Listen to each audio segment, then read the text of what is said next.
काका राम राम। राम राम बच्चा राम अरे राम काका राम। बड़ा नहीं बचा बचा। अरे बहुत अच्छा किया। कब से कहा था बुढ़ऊ चला जा भैया, सबसे मिल आवा। मुला जाता ही नहीं, यहीं बैठ के ओल्ले ओल्ले गावत है भैया। हो अरे दादा दादा अरे ससुर आयो रे माँ।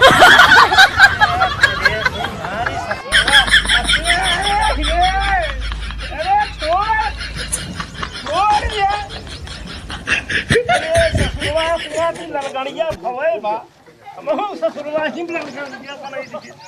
अरे की मारे ससुर अच्छा खासा बैठा रहे।